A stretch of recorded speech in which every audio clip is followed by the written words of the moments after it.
একোৱেই নাইচোন পাকঘৰত। এতিয়া মানুহজনক কি খাবলৈ দিওঁ বাৰু? চাউল দুটামান আছিলহে। ল'ৰাটোৱে ইমান ভোক লাগিছে কোৱাৰ বাবে ল'ৰাটোকে বনাই দিলোঁ।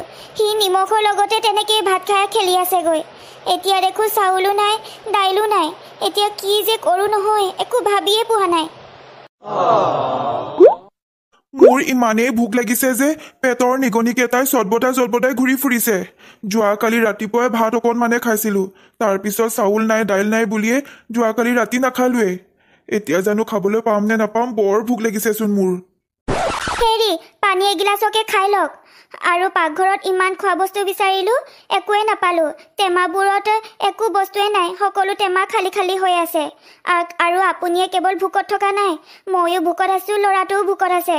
আপুনি সোনকালে কিবা এটা কাম বিচাৰক। এনেকৈ কাম নিবিচাৰি ঘৰত বহি থাকিলে কিন্তু চাউল দাইল আৰু খোৱা বস্তু একোৱে নাহে ঘৰলৈ।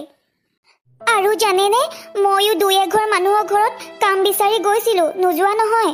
কিন্তু আজিকালি মানুহে দেখোন বাচন ধোৱা, কাপোৰ ধোৱা এইবোৰৰ কাৰণে মানুহ ৰাখিবলৈকে বেয়া পায়। সকলো কাম নিজেই কৰে। এতিয়া ঘৰলৈ দুই পইচা কেনেকৈ যে আনো তাকেহে চিন্তা কৰি থাকোঁ গোটেই দিনটো।